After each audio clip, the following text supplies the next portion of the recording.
Este vuelo solo duró 50 segundos, pero lo que causó este accidente ya llevaba meses en preparación. Estás a punto de presenciar la historia detrás del peor accidente aéreo en suelo estadounidense.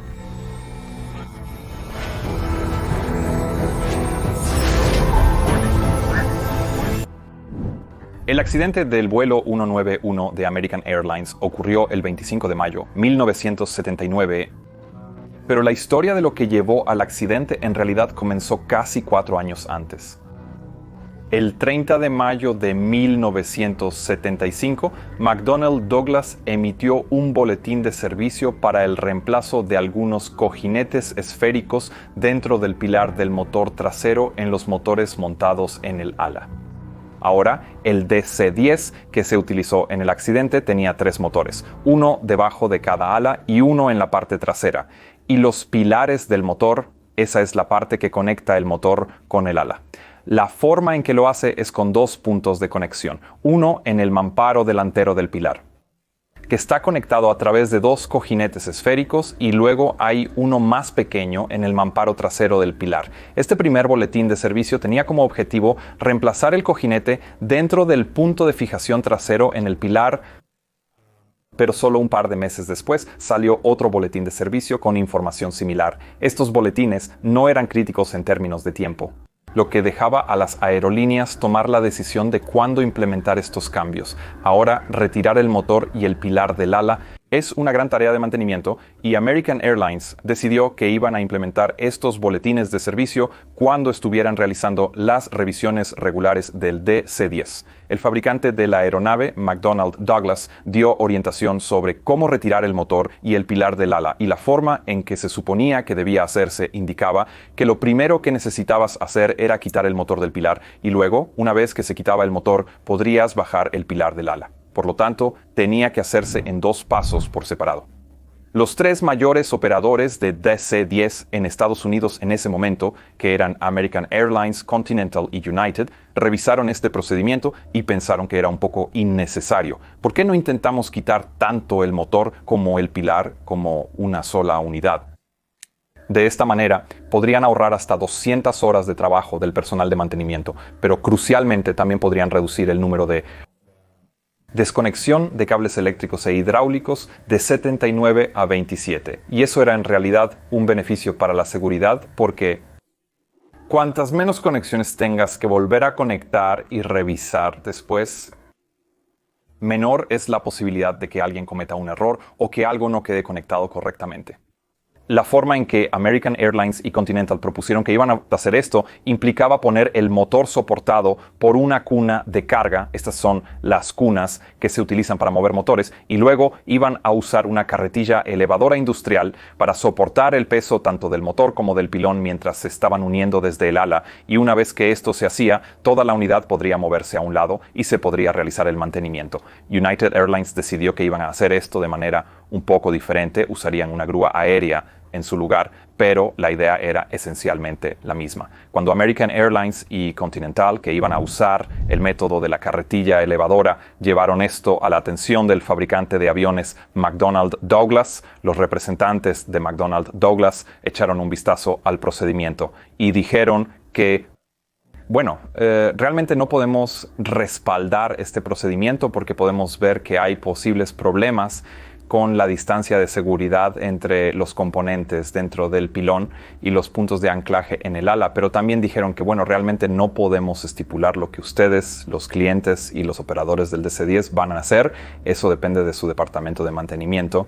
American Airlines escuchó esto, pero decidieron seguir con el método de la carretilla elevadora de todos modos, y en ese momento no necesitaban obtener la aprobación de la FAA para este procedimiento de mantenimiento, porque la FAA había delegado gran parte de la supervisión a representantes dentro de las organizaciones de mantenimiento de las propias aerolíneas. Cuando las aerolíneas comenzaron a utilizar este nuevo procedimiento que habían ideado, se hizo evidente rápidamente que no iba a ser un procedimiento fácil de realizar. En primer lugar, era realmente importante que la carretilla elevadora se colocara muy exactamente de acuerdo con el centro de gravedad de toda esta unidad, tanto el motor como el pilar. Si no era correcto, entonces el motor podría comenzar a balancearse de adelante hacia atrás y se volvía muy difícil trabajar en los puntos de anclaje, pero también el operador de la carretilla elevadora necesitaba operar con extrema precisión. Estamos hablando de centímetros a la izquierda, derecha, arriba y abajo. Y él no podía ver por sí mismo de qué manera necesitaba mover la grúa. Así que dependía de las señales manuales de las personas que realmente podían ver lo que necesitaba hacerse. En 2 ocasiones previas al accidente, Continental Airlines había informado que habían dañado el punto de conexión trasero que estaba conectado al mamparo del pilón trasero cuando estaban realizando este procedimiento, pero cuando informaron estos daños, los reportaron como errores de mantenimiento, como si alguien hubiera cometido un error, y porque se hizo, y se informó de esa manera. Nadie realmente investigó el procedimiento en sí, simplemente asumieron que alguien había cometido un error y no que el procedimiento en sí mismo podría causar problemas.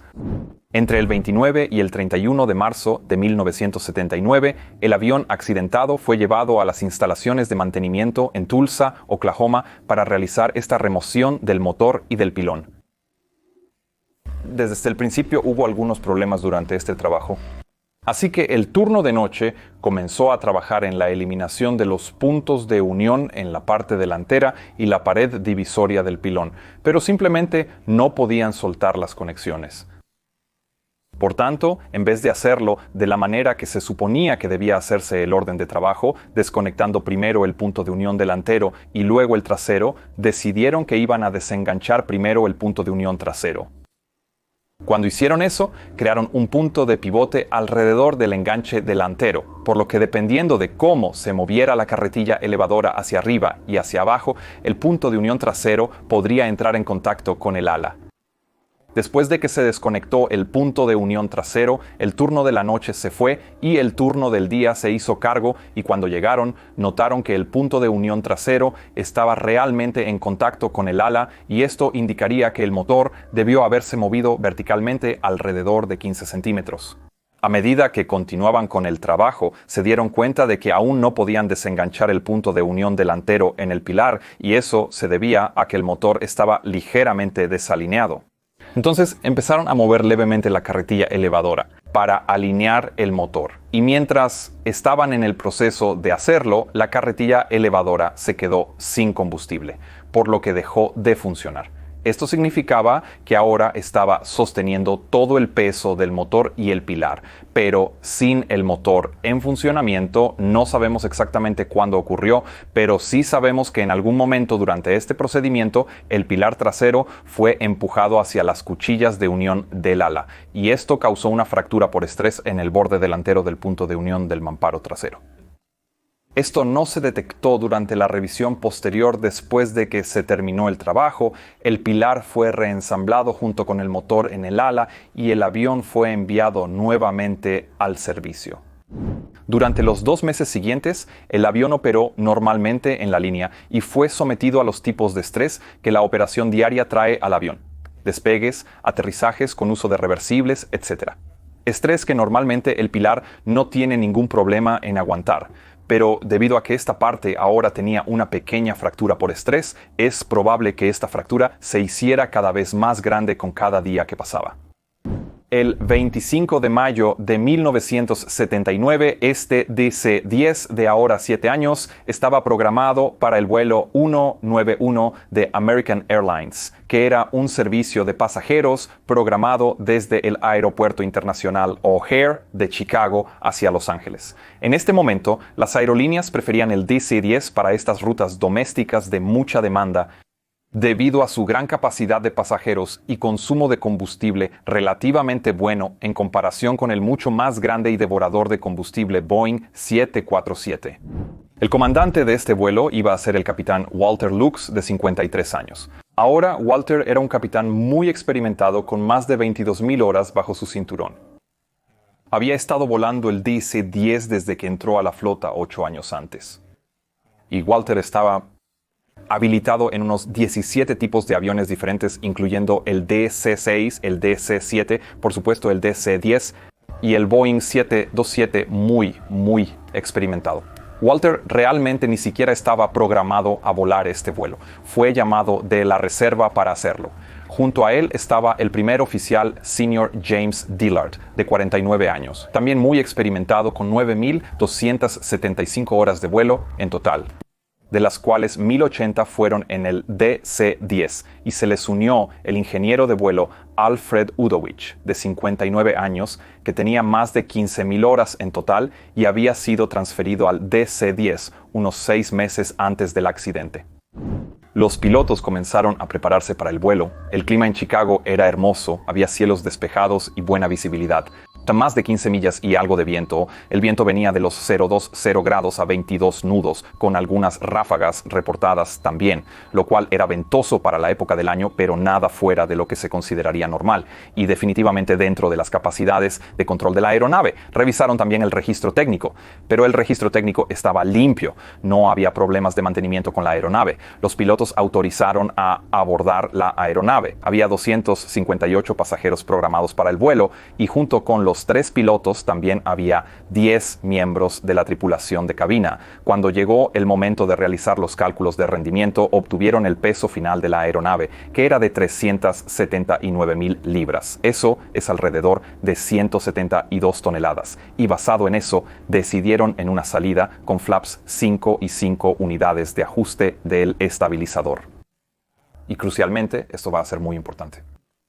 La velocidad B, uno de 139 nudos, una velocidad de rotación de 145 nudos y la velocidad de seguridad en caso de fallo del motor B, 2 de 153 nudos. Y recuerda esa velocidad porque va a ser muy importante muy pronto. A las 14:59, el vuelo de American Airlines 191 comenzó a retroceder desde su posición y a rodar lentamente hacia la pista 3-2 derecha. El primer oficial, James Dillard, fue asignado como piloto volando para el vuelo y el capitán Walter Lux iba a ser el piloto monitoreando, lo que significa que él es el que va a hacer la lista de chequeo y hablar por la radio y así sucesivamente.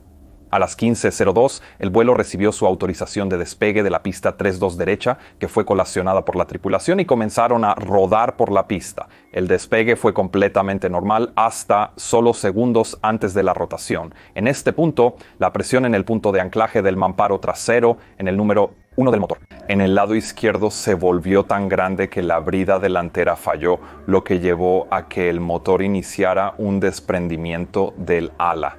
Esto fue confirmado por testimonios de testigos que dijeron que podían ver justo cuando el avión estaba a punto de rotar cómo salía una neblina blanca del ala en la ubicación donde estaba el motor número 1.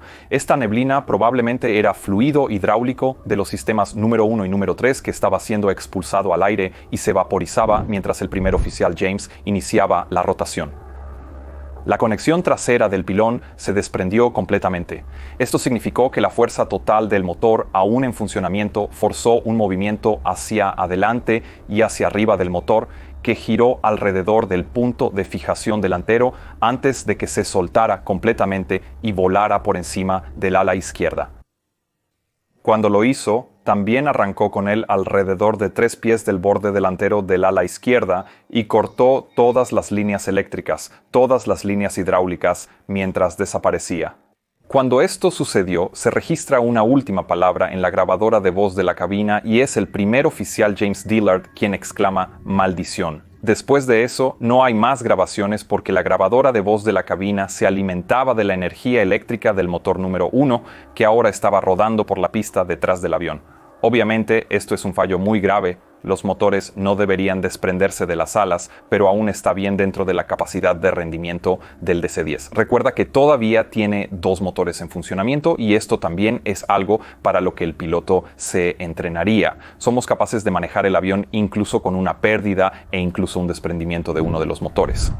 Así que el primer oficial James continuó rotando el avión fuera del suelo. Rotó un poco más lento de lo que normalmente lo haría. Esto probablemente se debe a que en una situación como esta, donde de repente tienes un empuje asimétrico en el avión, los pilotos estarán muy concentrados en corregir la cantidad correcta de timón para mantener el avión en la línea central. Así que muy lentamente rota el avión fuera del suelo, Lo eleva y mantiene con rumbo de pista.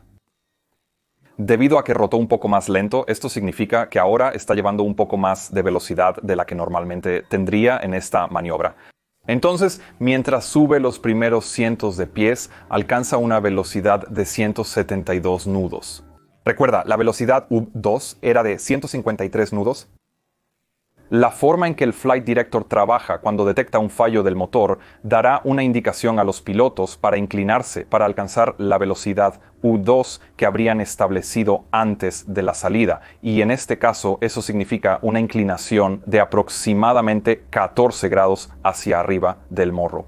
El problema ahora es que, aunque el avión tiene la capacidad de ascender con un motor desprendido y los pilotos están entrenados para manejarlo, este fallo en particular resulta ser mucho más complicado que eso, porque dentro de la hora desprendido motor número 1 se encuentra el generador número 1, que provee energía eléctrica a varios sistemas del avión.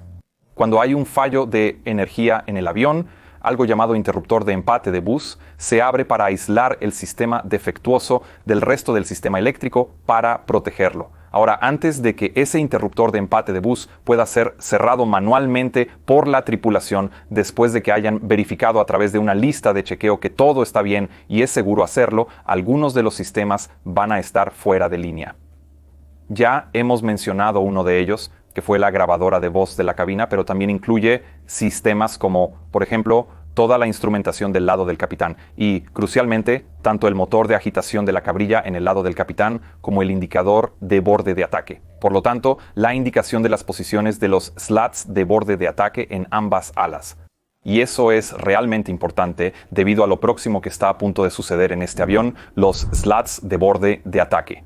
Estas son pequeñas aletas que se extienden en los bordes de ataque frontales del ala, cambian la cuerda total del ala y la superficie para que el ala pueda generar más sustentación durante el vuelo a baja velocidad. Estos son operados hidráulicamente, funcionan mediante fluido hidráulico que se empuja y que alimenta los slats hacia afuera, y luego el fluido hidráulico se captura en las líneas y se mantiene allí, y eso evita que los slats sean empujados por la carga de aire. Pero recuerda que el motor número 1 ahora se ha desprendido completamente y arrancó las líneas hidráulicas al hacerlo. Esto significó que el fluido hidráulico que se suponía que debía estar atrapado para mantener esos bordes de ataque afuera, ahora se ha vaporizado, se ha ido sobre el ala. Esto significa que la carga de aire ahora está empujando los slats hacia adentro solo en el lado izquierdo. A medida que los slats se retraen en el lado izquierdo, la cantidad de sustentación que esa ala puede producir a esta velocidad se reduce enormemente, y la velocidad de pérdida del ala izquierda aumenta a 159 nudos. ¿Y recuerdas cuál era la velocidad de seguridad de salida del motor V2? 153 nudos, así que esto significa que los pilotos que ahora están siguiendo su procedimiento correcto y están elevando el avión siguiendo al Flight Director en el lado del primer oficial, el capitán no tiene ningún instrumento. Ahora se están elevando para una velocidad que es 6 nudos más baja que la velocidad de pérdida actual en el ala izquierda. El problema es, por supuesto, que el indicador de posición del slat de borde de ataque también está inoperativo, por lo que no tienen idea de que los slats se han retraído en ese ala. Tampoco pueden ver esa parte del ala y el motor desde la cabina, y incluso si lo hubieran hecho en esta parte del vuelo, se concentrarían en mirar sus instrumentos y controlar el avión. Así que el avión sigue subiendo, la velocidad sigue bajando hacia V2, y cuando el avión alcanza aproximadamente 350 pies sobre el suelo, la velocidad cae por debajo de 159 nudos y el avión inicia un viraje a la izquierda. Ahora, esto no tendría sentido para el primer oficial porque estaría mirando su indicador de velocidad aérea, y eso indicaría una velocidad aérea que está muy por encima de la velocidad de pérdida de la configuración en la que han establecido el avión. Así que pone más y más alerón a la derecha, pone más timón de dirección a la derecha, pero no importa lo que esté haciendo, el avión sigue inclinándose cada vez más hacia la izquierda. Se inclina a unos 4 grados por segundo hacia la izquierda, y a medida que lo hace, la nariz del avión también comienza a bajar. Y podrías preguntarte, ¿qué pasa con la advertencia de pérdida? ¿No debería sonar una alarma de pérdida en este momento? Y tendrías razón. El problema es que en este punto el DC-10 solo está equipado con un agitador de control de mando en el lado del capitán. Esa pérdida del motor número 1 también ha desactivado la corriente eléctrica al agitador de control de mando en el lado del capitán, por lo que esto significa que no hay indicación alguna a los pilotos de que el ala izquierda ha entrado en pérdida. No hay indicación de que los bordes delanteros se hayan retraído, no hay agitador del control de mando, ni siquiera habría mucho batido porque los bordes delanteros en el lado interior del motor todavía están extendidos, lo que significa que la pérdida de sustentación está ocurriendo más hacia el exterior en el ala, por lo que es poco probable que se agite mucho. Y cuando leí esto, sentí mucha pena por los pilotos porque están haciendo todo bien aquí. El primer oficial ha puesto la cantidad correcta de timón, ha rotado de manera agradable y suave, está manteniendo la pista y está inclinándose para mantener la velocidad V2, que es para lo que ha sido entrenado para hacer, y aún así este avión está en pérdida de sustentación si el sistema de advertencia de pérdida hubiera funcionado bien.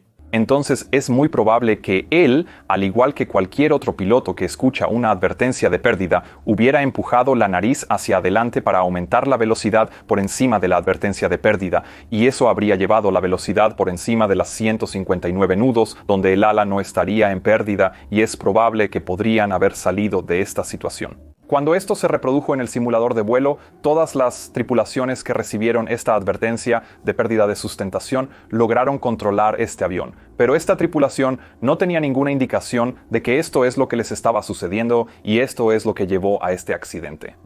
3 segundos antes de que este avión impacte con el suelo, el avión estaba en un rollo a la izquierda de 112 grados y un picado de 21 grados. Y se tomó una foto muy famosa desde un estacionamiento del aeropuerto, y esta foto fue utilizada más tarde por la investigación para determinar si los slats del borde de ataque estaban dentro o fuera en el lado izquierdo, porque el daño al sistema eléctrico causado por la separación del motor también eliminó algunos de los parámetros del registrador de datos de vuelo, incluyendo la posición del slat. Solo 50 segundos después del inicio de este vuelo, el vuelo 191 de American Airlines se estrella en un campo a 1.4 kilómetros más allá del umbral de la pista 32 derecha. Todas las 271 personas a bordo perecen en el accidente, convirtiéndolo en el peor accidente de un solo avión en suelo estadounidense hasta la fecha. Cuando el avión impacta, es tan violento que destruye completamente la aeronave. Los escombros son lanzados y destruyen un antiguo hangar de aviones, varios autos, una casa móvil, y mata a 2 personas más en tierra. La investigación de la Junta Nacional de Seguridad de Transporte Aéreo comienza de inmediato con 2 preguntas principales que necesitan respuesta. 1. ¿Por qué se desprendió el motor del ala izquierda? Y 2. ¿Por qué los pilotos no pudieron controlar la aeronave después de que ocurrió la falla del motor? Inmediatamente encuentran lo que queda del motor número 1, que está tirado al lado de la pista 32 derecha, y comienzan a investigar qué parte del motor todavía está unida a él.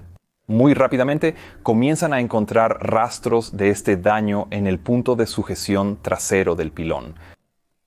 Al principio ordenan la inmovilización del DC-10. Recuerda que no tienen idea de que esto tiene que ver con un procedimiento de mantenimiento en este punto. Rastrean el avión hasta cuando hicieron su chequeo, comienzan a investigar más a fondo este procedimiento y se dan cuenta de que esto ha sucedido no solo en American Airlines, sino también en Continental Airlines. Curiosamente, aunque no en United, que estaba utilizando este diferente procedimiento de grúa, todos los DC-10 que habían pasado por este procedimiento de reemplazo de motor fueron minuciosamente escrutados en la investigación. Encontraron otros 6 DC-10 que también tenían grietas muy similares que habían comenzado a desarrollarse en el punto de fijación trasero del pylon.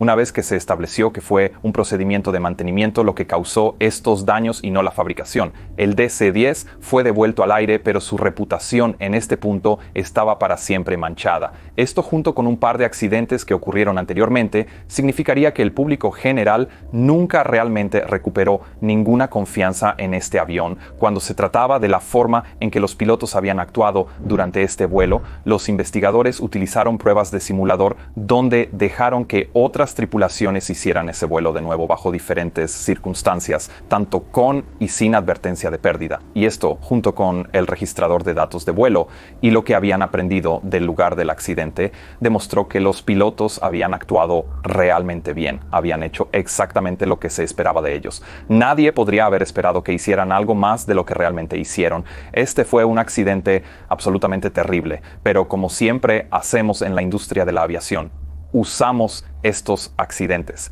para mejorar, para ser más seguros. Este accidente nos enseñó, por ejemplo, que es realmente importante que los trabajadores de mantenimiento informen cualquier problema que tengan con los procedimientos o cualquier daño que puedan ver para asegurarse de que eso realmente llegue a la persona adecuada para que el procedimiento de mantenimiento pueda ser más seguro. También se ha vuelto obligatorio que antes de implementar un nuevo procedimiento de mantenimiento se revise minuciosamente y se busquen posibles problemas y amenazas en él. Y eso ha hecho que el trabajo de mantenimiento en el negocio de las aerolíneas sea mucho más seguro. Este accidente también mostró claramente que debía ser obligatorio que ambos pilotos tuvieran un agitador de palanca conectado a los controles. Ahora es obligatorio para todas las aeronaves comerciales. Si te interesa saber por qué el DC-10 tenía una pésima reputación entre los pasajeros incluso antes de este accidente, revisa estos 2 videos que hice sobre accidentes previos del DC-10. Si quieres apoyar al canal, puedes convertirte en un patrocinador, se agradece mucho, o comprarte una camiseta. Recuerda la clase de acrónimos y ten un día absolutamente fantástico.